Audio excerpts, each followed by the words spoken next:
everybody. Welcome to the Hyperfast podcast. I am so excited to have Mike Bjorkman, a good friend of mine and a brilliant real estate entrepreneur. The guy runs multiple businesses, has an incredible work-life balance, manages, did you tell me 6,000 doors?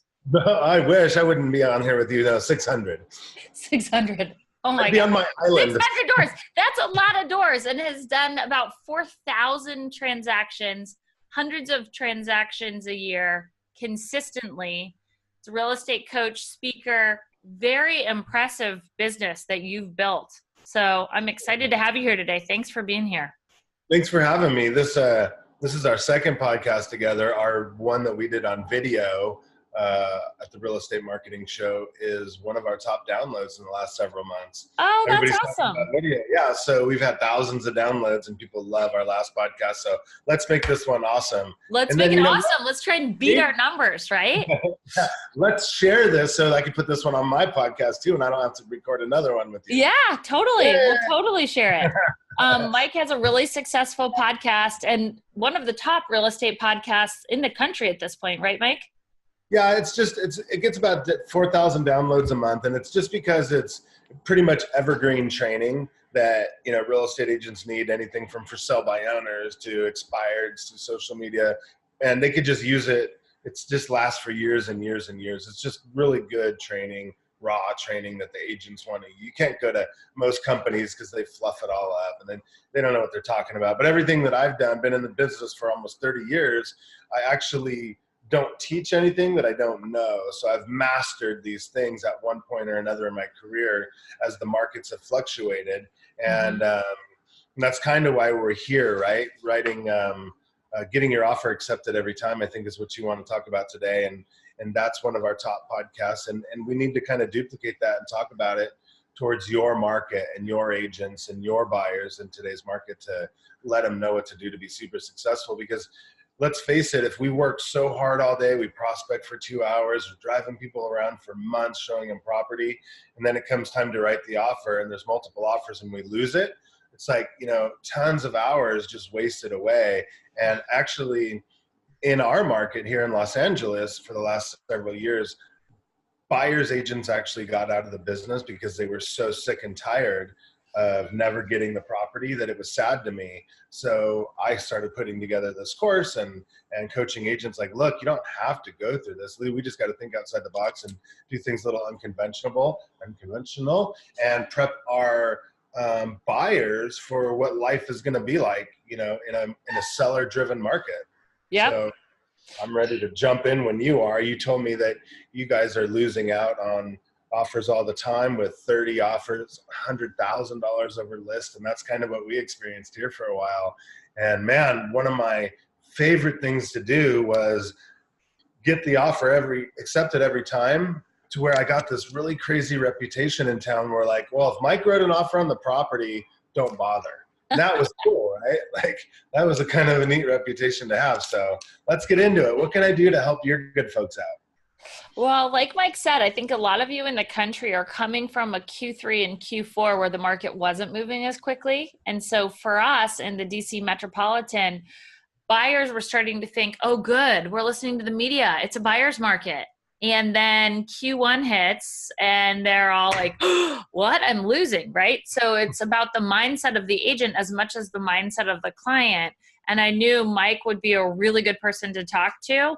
I did not know you had that reputation. So now I'm even more excited. But let's just break it down for agents. And we're not going to sugarcoat it, guys. We're going to tell you some of the things where you're getting in your own way, because ultimately we're here to serve you and help you get more deals done. 30% of buyers that lose with an agent do not want to use that agent to write their next offer. That's right? A real number. And I think that number is even higher. And what you just said is very true, because we're going to take people very far out of their comfort zone right now. And it's for the good of the buyer. And when the agents get in their own way, they lose deals for their buyer, because we all want to represent our buyer and protect them and do all these crazy things that we're the buyer's agent. But at the end of the day, the buyer cares about one thing: getting in that house. And in today's market, the buyer doesn't care what they pay for it. They just want it. And I tell buyers, listen, my job today is not to find you the best deal. It's to get you the deal. And they're like, yes, finally somebody that's on the same page. And that's how we're able to help them. And some of the other agents, they're just like, well, that's a little risky, right? So, okay. Well, they're afraid to even have that conversation. So you're setting an accurate expectation with the buyer, and the other agents are shying away from that conversation. And when they're doing that, then they're going into it with the buyer having the wrong expectations. Yeah, the buyer consultation is a very, very important part of today's market, because you can't just say, oh, I want to meet you at a home, and if they like it, write an offer. You need to prep the buyer for what the market's like, show them comparables for what's going on in their area, show them proof and evidence that there's 30 offers on homes and all that good stuff. And it's important that they really, truly understand what's going on. Yeah. One of the biggest things is, when you start writing offers, that you pull out the list, and I actually printed out my list of things that we're going to go over as a buyer's agent to make it a done deal, to make sure. And I go over that at the buyer's consultation, and I say, here's 10 unconventional things that you've never heard of before, but the fact of the matter is we're going to get you the house because of it. And I tell them the risks up front. And the other thing we should probably do is some of the things we're going to talk about here is talk to your local board, your state agencies, whoever governs you, because some of these things may be a little bit against the rules in your marketplace or your state. So just because one thing's legal in California or Delaware doesn't mean it's legal in Florida or Maine, that kind of stuff. So you can't sue Mike for giving you this advice, guys. You need to vet it yourself, but he's giving you the advice because he wants you to have the tools that you're armed with to be able to win. Right. So let's dive in. Okay, it all starts with writing the offer.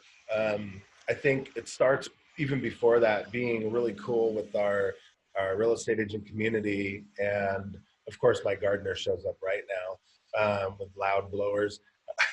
But the reality is your reputation needs to be stellar in the community, and the real estate agents have to like you. I think that's a very big part. Network with them, get to know them, compliment them, happy birthdays, take them out to lunches. All that kind of good stuff really matters, because when it does come time, here's the time where we need to do it. But I think one of the things that we need to remember is the fax machine kind of killed our industry a long time ago. And what started happening was, instead of buyers and sellers, agents getting together, they would just say fax over the offer. And then of course that turned into email over the offer. And it wasn't a real good thing for our industry as far as that personal touch. So I like to get involved with the other agent and say, hey, listen, I really respect your business. I'd like to drop off this offer and talk to you for a few minutes about it, shake your hand, especially if I don't know them. And in today's super busy world, that's not always possible. But when agents say that to me as a listing agent, I'm like, I don't have time for that. But that was so cool that person was willing to reach out and say, hey, this is how serious it is. I have the buyers get very much involved. As a buyer is going through the house, I take note of what they're really emotionally in love with, where they're putting the Christmas tree, and where little Billy's room and Sally's room is going to be.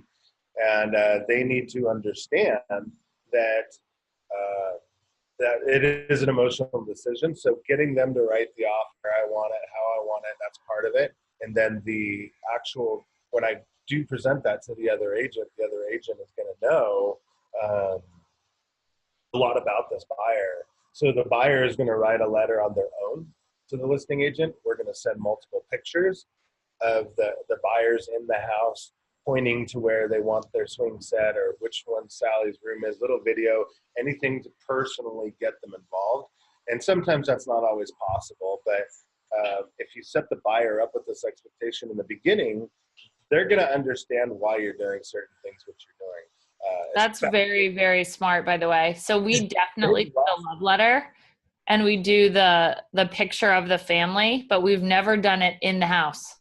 Mm-hmm. No, it's super powerful. Yeah, that's awesome. In today's market, you're only showing one or two houses, right? And they usually know they're going to buy it. So if you can set the mindset up front, like, hey, we're going to really try to impress the seller. If it's a real seller, then that's what we need to do.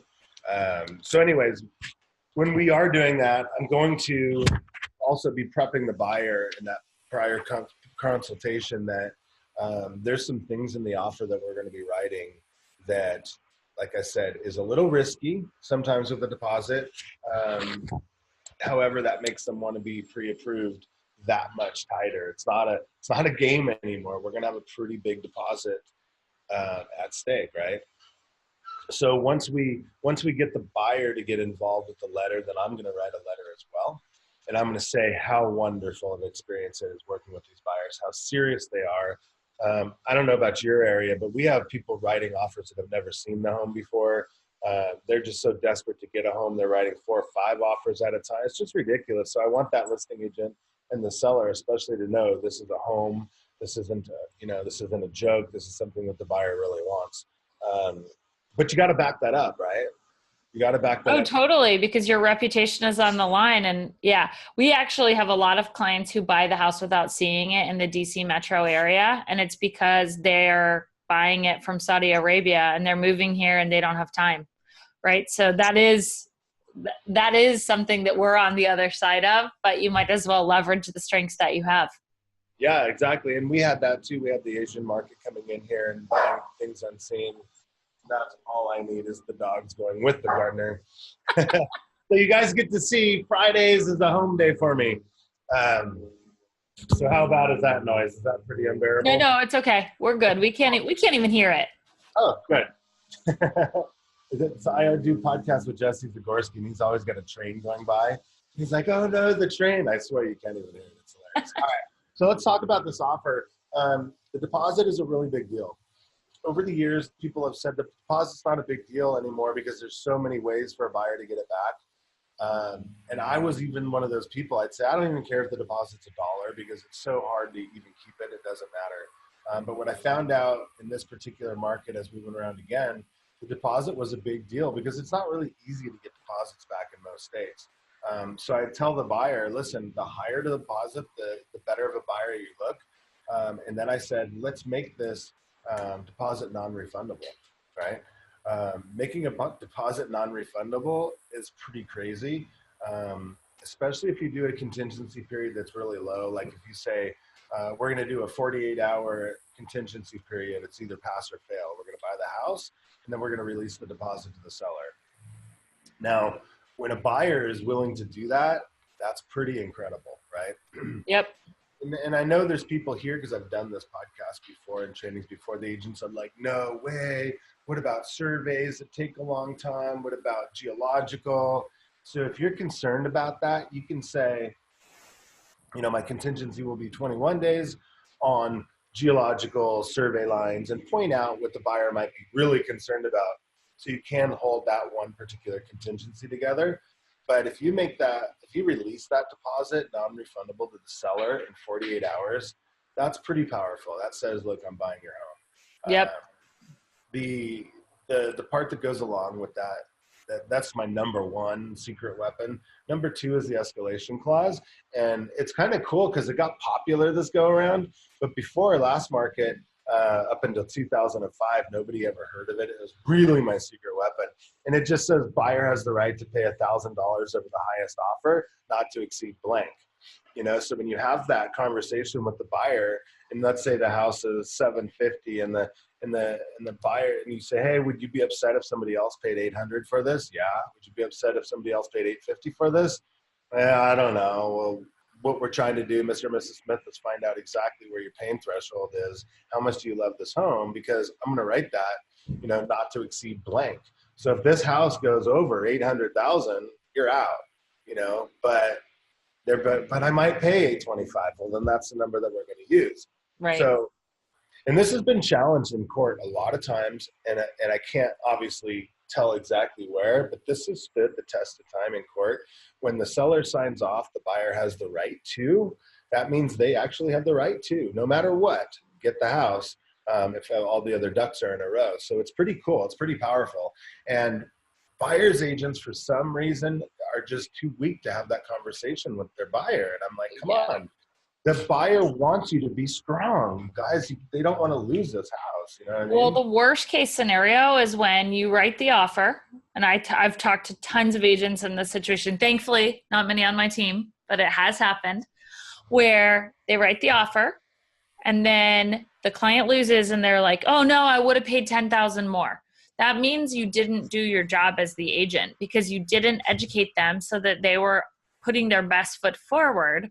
So we love escalation addendums. And one of our tricks, we'll say, okay, you know, a lot of people are going to go over by 1,000, right? So we'll make it 5,700 over the next offer, so that if there is some discrepancy with a contingency, or the other party was able to work with them a little differently on possession date or something else, it's enough to get them to counter that, to come back to us and to trump the other offer.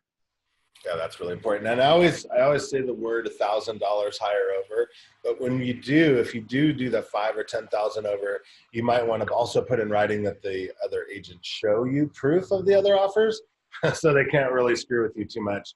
So but let's move on. I have a really crazy story that I have to tell really quick. Go ahead. So in Virginia, the document changed. It did not used to say that the other agent would have to show you the offer. So a few years ago, I had clients that were paying cash, and we escalated like way over. We tried to do a pre-home inspection, because I was always very, very aggressive when the client told me this is the house I want, right? So the other agent, for whatever reason, dug his heels in and would not show us the other offer. He would only show us the first page of the other offer. So obviously there was some term or something he didn't want us to see. So I get my clients on the phone. I have everything ready to send finalize our offer. And I call the other agent and I'm like, you know, hi, Jimmy, it's Keri. I'm so sorry to deliver this news, but unfortunately your clients lost the bidding war. And I just need to verify the information in your offer to make sure that what has been communicated to us is correct. So as soon as I verified with him, I sent it and we got it. And probably 6 months later, the law changed in Virginia. So I definitely recommend for anyone who has it the way that it was written in the past, making sure that you can verify the other offer is important. Yeah, it's even in our contracts, we still verify it. Also, the liquidity of funds. In our area, a lot of people are borrowing from 401ks, and you know, they say here's the money, but the liquidity of funds is so important to show that it's not coming from another property, because the trick out here is to buy non-contingent when they're truly contingent. So I always just like to point that out, like, here, we're showing you it's liquid, it's no joke. And a copy of the credit report too. Obviously, you got to get permission from your buyer to share that with the other agent, but a copy of a credit report saying, look, your FICOs are 750 and here's you're just laying it out there. Like, there's nothing to hide, you know? So I always like to put that out there. That's smart. We don't do that. I love that idea. It's huge. And then you can cross out their name with a Sharpie, like I got, you know, that kind of thing. They're social. Yeah. I mean, you just cross out everything, just leave the last 4 numbers or whatever, go along with the lender's credit pre-qual letter. But the other secret weapon that I have too, that the agents love, is I'll build in a per diem for the buyer, and I'll make it pretty hefty. You know, look, I'll say, you know, Jim, our lender, says he can close in, you know, 10 days. Why don't we put in there, after 30 days, a per diem of $250 or $500 goes to the seller, immediately release daily to that seller that the buyer will pay for. And what that does is, I don't know if you remember the REO days, but the banks started doing that because the buyers would hem and haw and try to get these hard money loans. And I thought it was one of the smartest things in the world. And so this go around, I'm like, well, screw that. We're going to use that too. So instead of waiting for the seller's agent to do it to us, we went in with that, you know, at any time, if this escrow does not close by March 31st, buyer will pay $500 a day until the closing to seller as a penalty for not closing on time.